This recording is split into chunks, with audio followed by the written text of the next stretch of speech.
Le paradoxe du charisme. Pourquoi la bienveillance influence plus que la dominance? Bonjour, bonjour.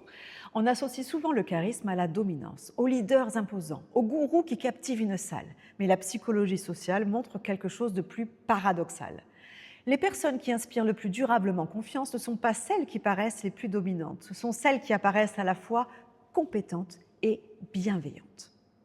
Et ce jugement commence à se former en 100 millisecondes.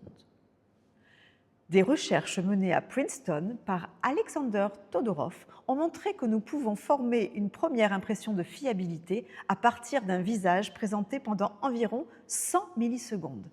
C'est moins de temps qu'il n'en faut pour cligner des yeux.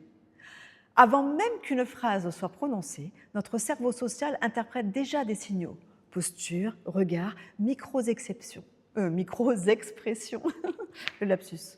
Pourquoi ces impressions apparaissent-elles si vite? Parce que la psychologie sociale montre que nous évaluons spontanément les autres selon deux dimensions fondamentales, leurs intentions et leur capacité d'action.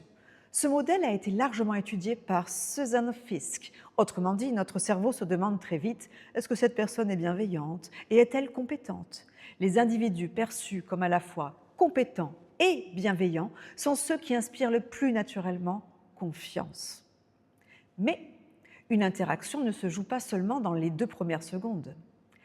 Les travaux de Daniel Kahneman montrent que notre mémoire ne retient pas la moyenne d'une expérience. Elle retient surtout 2 moments, le moment le plus intense et la fin de l'interaction.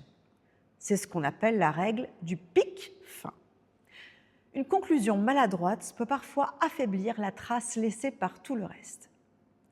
Si l'on rassemble ces résultats, une chose devient claire, le charisme n'est pas seulement une question de personnalité, c'est aussi une gestion de signaux sociaux, posture, voix, rythme et structure du message.